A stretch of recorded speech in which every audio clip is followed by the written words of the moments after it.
Assalamualaikum warahmatullahi wabarakatuh. Selamat pagi anak-anak, selamat siang, selamat sore, selamat malam untuk anak-anak semua yang ada di rumah. Bertemu kembali dengan Bu Andini ya. Anak-anak, sebelum mulai belajar, mari kita membaca basmalah bersama-sama. Bismillahirrahmanirrahim. Ada tilawatil. Bismillahirrahmanirrahim. Iya, mantap sekali anak-anak. Bagaimana kabarnya anak-anak hari ini? Alhamdulillah, semua dalam keadaan sehat dan bahagia ya anak-anak. Anak-anak pada masa pandemi untuk membiasakan diri dengan 3M, yaitu cuci tangan, menjaga jarak, dan memakai masker. Anak-anak, untuk kegiatan belajar hari ini nanti anak-anak mengisi presensi di Google Form pada link yang guru kirim di WhatsApp kelas ya anak-anak. Silahkan nanti mengisi dengan dibantu oleh ayah bunda yang ada di rumah. Untuk meningkatkan rasa nasionalisme kita, mari kita bersama-sama anak-anak menyanyikan lagu Indonesia Raya dengan hikmat dan semangat ya anak-anak. Berdiri tegak dan sikap sempurna.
Semangat dalam belajar hari ini.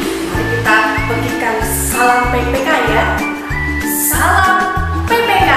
Salam cerdas, berkarakter, menyenangkan, luar biasa, hebat. Religius, nasionalis, mandiri, gotong royong, integritas, PPK, yes! Mantap sekali anak-anakku semua. Pada pertemuan kali ini kita akan mempelajari muatan pelajaran bahasa Indonesia dan muatan pelajaran IPS dengan kompetensi dasar bahasa Indonesia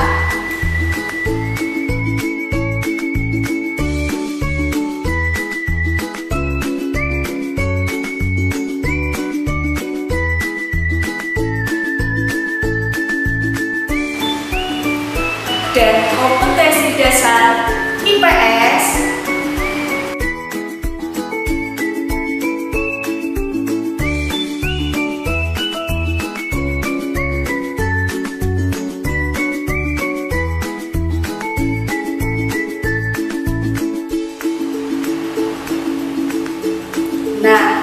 Setelah mempelajari kompetensi ini, anak-anak diharapkan dapat menggali informasi dari teks non-fiksi dan mengenal kerajaan Nusantara.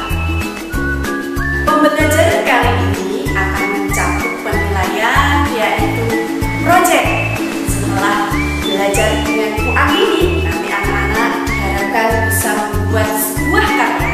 Nah, oleh sebab itu, perhatikan langkah-langkah yang guru berikan dalam pembelajaran kali ini, anak-anak. Halo, kita mulai dulu ya. Guru mau sulapan dulu. Kita ucapkan mantra bersama-sama.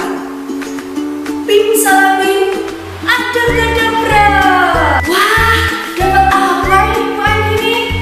Wah, ada TV cerita ini anak-anak. Hore! Ternyata ini TV ajaib, TV bercerita. TV ini akan bercerita mengenai Bala Putra Dewa. Silahkan. Bala Putra Dewa, Raja Kerajaan Sriwijaya. Bala Putra Dewa menjadi raja di Kerajaan Sriwijaya sekitar tahun 850 Masehi. Pada masa pemerintahan Raja Bala Putra Dewa, Kerajaan Sriwijaya mencapai puncak kejayaannya dalam bidang ekonomi, pendidikan, dan kebudayaan. Nah, Raja Bala Putra Dewa berjuang membangun armada laut yang kuat. Semua rakyatnya patuh kepada raja. Mereka bahu-membahu membangun perekonomian sehingga Kerajaan Sriwijaya sangatlah besar. Bala Putra Dewa berjuang membangun armada laut yang kuat. Tindakan ini bertujuan supaya jalur pelayaran di wilayah Sriwijaya menjadi aman. Karena aman, banyak pedagang yang merasa nyaman untuk singgah di Kerajaan Sriwijaya. Peningkatan ekonomi diperoleh dari pembayaran upeti, pajak, maupun keuntungan dari hasil perdagangan, sehingga Kerajaan Sriwijaya berkembang pesat dan wilayah kekuasaannya mencapai berbagai wilayah lain yang sangat luas. Oleh sebab itu, kerajaan ini menjadi kerajaan yang besar dan sangat makmur. Anak-anak, dan kisah TV cerita kita tadi mengenai Bala Putra Dewa, Raja Kerajaan Sriwijaya, sikap kepahlawanan apa yang dimiliki oleh Bala Putra Dewa?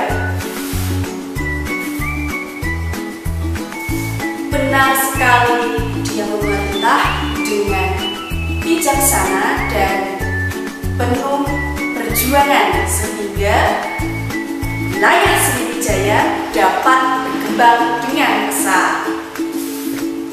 Anak-anak, untuk memberikan pendapat mengenai tokoh dari sebuah cerita, anak-anak dapat melakukannya dengan 3 langkah. Yang pertama, membaca dengan seksama jalan cerita. Yang kedua, memperhatikan setiap perkataan dan perbuatan tokoh di dalam cerita. Yang ketiga, memperhatikan gambaran lingkungan kehidupan dari tokoh dalam cerita tersebut. Bagaimana anak-anak? Mudah sekali kan?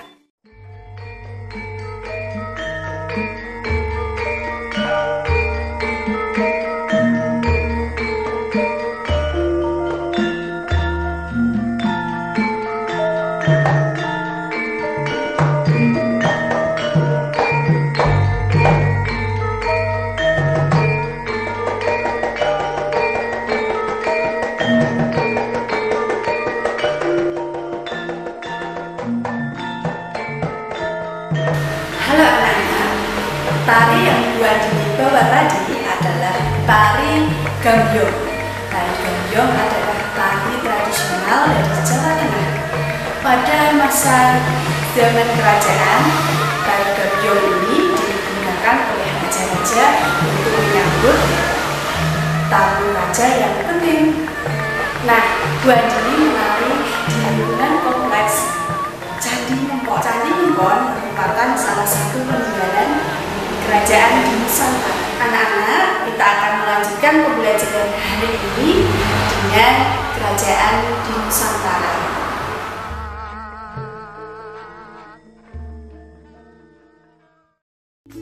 Alhamdulillah, sudah masuk ke kelas lagi. Anak-anak, berdasarkan corak agama kerajaan di Nusantara dibedakan menjadi 3. Yang pertama adalah kerajaan bercorak Hindu. Kerajaan bercorak Hindu contohnya adalah Kutai, Tarumanegara, Kalingga, Medang, Kabupaten, Kediri, Singosari, dan Majapahit. Sedangkan kerajaan yang bercorak Buddha adalah Mataram dan Sriwijaya. Kemudian untuk kerajaan yang bercorak Islam adalah Samudra Pasai, Demak, Banten, Tidore, Gorontalo, Pajang, Mataram Islam, dan yang terakhir adalah Cirebon. Anak-anak, semua kerajaan tersebut dapat anak-anak lihat dari peta ini. Anak-anak, bagaimana? Kerajaan-kerajaan ini banyak sekali kan? Nah, untuk mengingat kerajaan-kerajaan ini, mari kita menyanyi bersama dengan Bu Andini. Nyanyinya adalah Kerajaan Indonesia, tapi dengan nada Aku Bukan Boneka. Tapi sebentar, biar lebih menarik, Bu Andini mau ganti kostum dulu biar lebih menarik ya anak-anak. Sebentar ya. 3 corak kerajaan di Indonesia: Hindu, Buddha, dan Islam. Hindu Kediri, Kalingga, Kutai, Singosari, Medang, Majapahit, Tarumanegara, Sriwijaya, Mataram itu bercorak Buddha. Islam, Samudra Pasai, Demak, Tidore, Pajang, Gorontalo, Mataram Islam, Cirebon, mari kita hafalkan. Bagaimana anak-anak? Mudah bukan dihafalkan? Hafalkan terus di rumah ya. Hebat sekali semuanya. Bagaimana anak-anak? Mudah diingat kan? Oleh sebab itu nanti di rumah coba lagunya diulang-ulang kembali sehingga anak-anak dapat mengingatnya ya anak-anak. Itu memberikan pendapat mengenai tokoh dari sebuah cerita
dan perjuangan apa yang dilakukan belakang ini.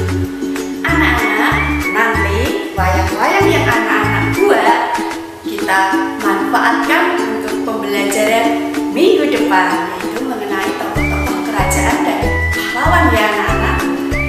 Nah, anak-anak, di masa pandemi ini jangan lupa ya budaya 3M, yaitu memakai masker, mencuci tangan, dan jaga jarak. Ya, ini mau piknik dulu ya, mau jalan-jalan dulu ke Candi Borobudur biar tidak kepanasan pakai topeng cantik anak-anak. Nanti ceritain ya pengalaman Bu Aini di Candi Borobudur.